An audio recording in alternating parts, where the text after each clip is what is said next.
Welcome to PRAJNA SPARKS Special Series 59 Days of Healing, where we explore one maxim from the Tibetan Lojong text, 7 points for healing dualistic mind, each day to integrate the practice into our lives.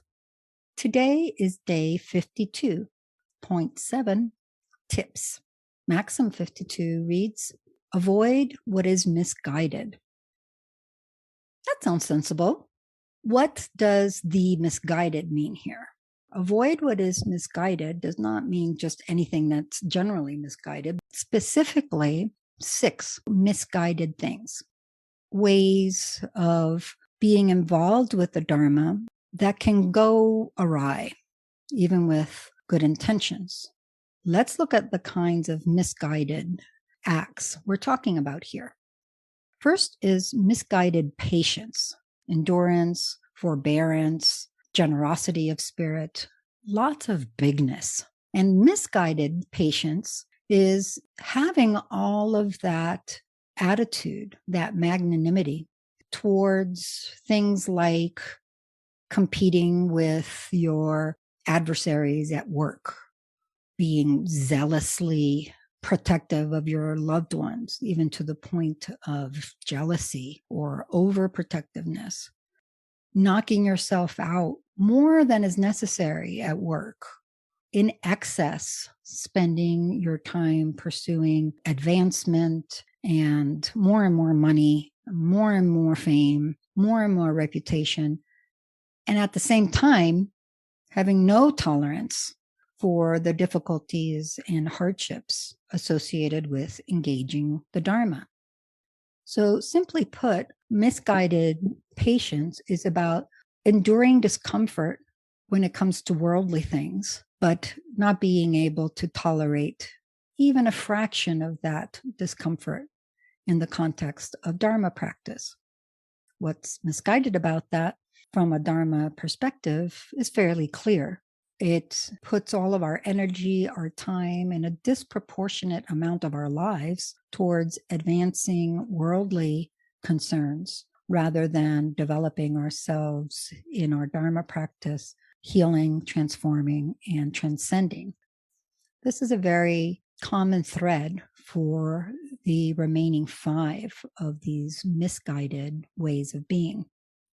Let's turn to the second one. Misguided inspiration is quite similar. We are caught up with the comforts and indulgences that worldly life can bring.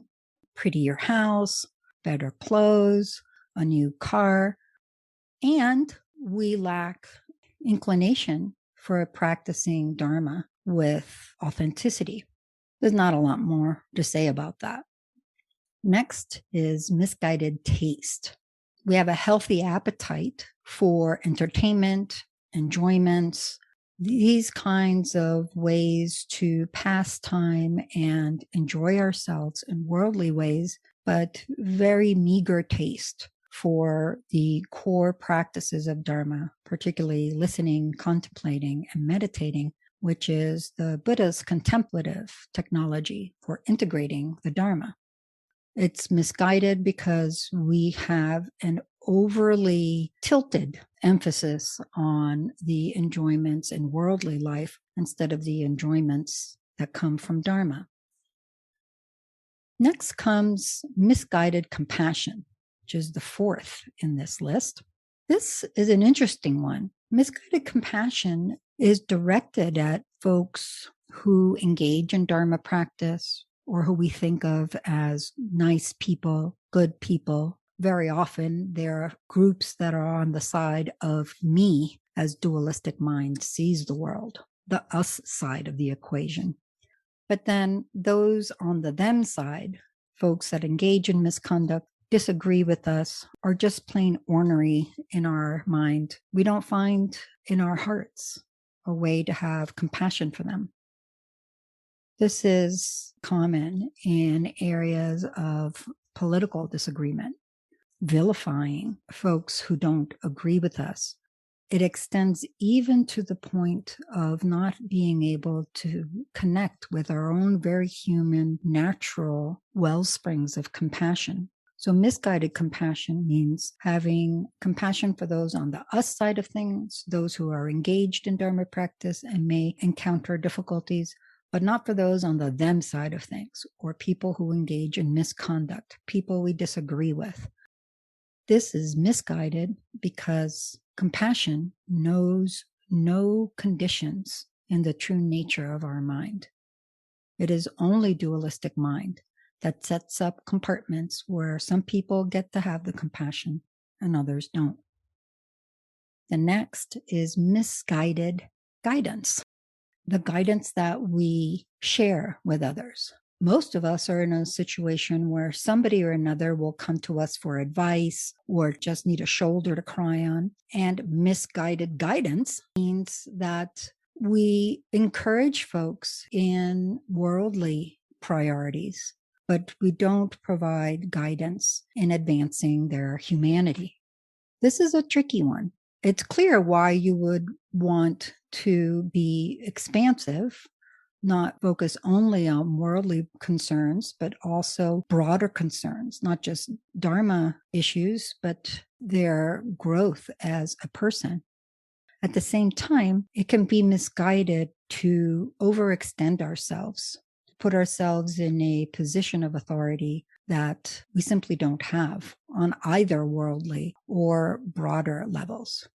This way of being misguided is about leading others astray or not actually providing support for others in ways that go beyond mundane activities. And the last of the 6 is misguided rejoicing.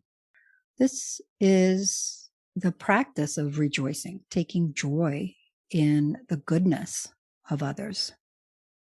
This practice of rejoicing is got to be one of my favorites. I'm basically a lazy person, and there's nothing I like more than a practice that takes almost nothing to do and feels great. Rejoicing is something you can do all the time.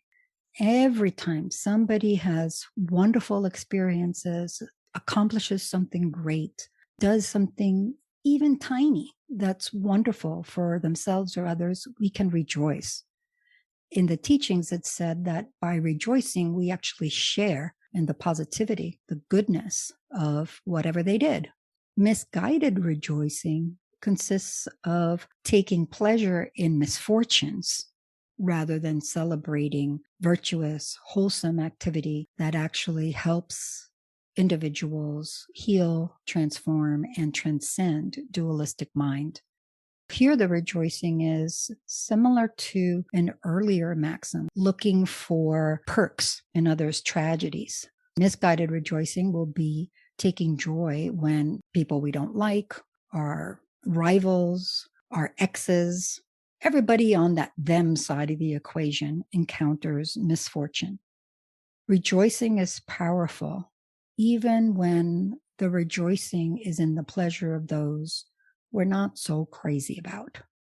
These are the 6 ways that are highlighted because of their immediate relevance. We don't need to stop at those 6. You can get the picture from these 6 ways of being misguided that we want to avoid and extend that same kind of principle to other ways of being a Dharma practitioner, a human, a being in the world. This is one of those 4-word maxims that has an awful lot behind that. My goodness. I have lots of thoughts because there's lots of material here, but I'll note that it's clear that the thing all of these have in common is trying to steer us away from focusing too much on worldly activities and notions and directing our energy more toward the Dharma. I was sort of thinking it's like shopping for just the right poster with the saying on it that makes you feel good about the Dharma is not maybe as authentic Dharma practice as actually doing the meditation, right? That it's sort of, we have ways that we can engage with these ideas and activities and things in the world And that's not the best use of our Dharma energy. It would be better not to have our house decorated at all with prayer flags if we were actually doing the practice. Is that right? That's a very strong thread, the worldly versus Dharma thread. But it's actually even a little more challenging. It's not saying live in a dump, but it's saying how much of your time is spent on decorating your house as opposed to beautifying your mind. How much of the time are you posting pictures of your decorated house on Instagram instead of beautifying your mind? Then there's also the other thread, which is prominent here, the ways we can be misguided because we have a division of how we behave towards those on the us side as opposed to the them side of the equation.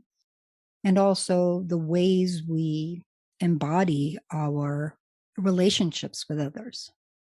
I think if I had to pinpoint one thing, these 6 ways of being misguided are about where we identify.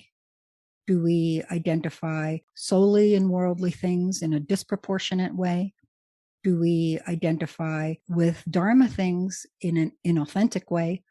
Do we identify as someone who is a champion for everybody on the me side of the equation, but pushes away everybody else? Or is the way we inhabit our life one that's a lot more multidimensional?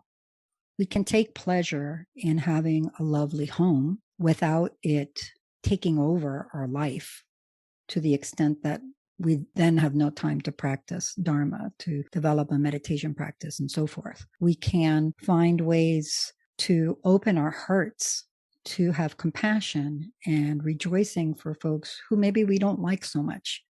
We can be mindful of the ways that we step into our power to guide others when they look to us for advice and not overstep our authority and also not underdo our ability to extend support for them beyond just the mundane things that happen in life. And of course, you know that you can't talk about political discord without me having something to say about that, since that's so much of where my work is these days. What you were talking about with the misguided compassion and vilifying people who don't agree with us, something we're seeing so much is that polarization isn't just about disagreeing about an issue. It's about how we feel about the people who have another perspective on that issue. And actually, there's a growing literature on affective polarization, which is really that feeling of hatred toward people who are on the other side or who we perceive to be on the other side. And that's actually creating so much of the stress and distress around political polarization these days is that feeling about people on the other side. So I appreciate you bringing that into the Dharma context. I knew you weren't going to be able to resist that bait. Let's look at that polarization and even affective polarization. Where does that come from? It's right in that word. Polar means dual, 2 ends. Here's the me side, the us side, and there's the them side. Where does that dualistic projection come from? This idea of there's a self and everything associated with a self, and then anything not associated is other. As soon as we think self, there is no way to avoid other. Where does that come from? From the misguided idea that we are a truly existent, lasting, single, autonomous entity, rather than opening up to the fullness of our experience as completely interconnected with all beings, with the environment, with the universe at large. This is how huge this is. So this misguidance that we're talking about here is about how we identify, how we polarize around this idea that just shatters a smooth, continuous fabric into shards that are sharp, pointed, and harmful to our mind. This has been Yeshe and Tanya. on day 52 of PRAJNA SPARKS Special Series 59 Days of Healing. Tune in daily for more maxims from the Tibetan Lojong text, 7 Points for Healing Dualistic Mind. Check the episode notes for more resources, follow us on Twitter, Instagram, and Facebook at PRAJNA SPARKS, and email us, sparks@prajnafire.com, with any questions. May all beings benefit.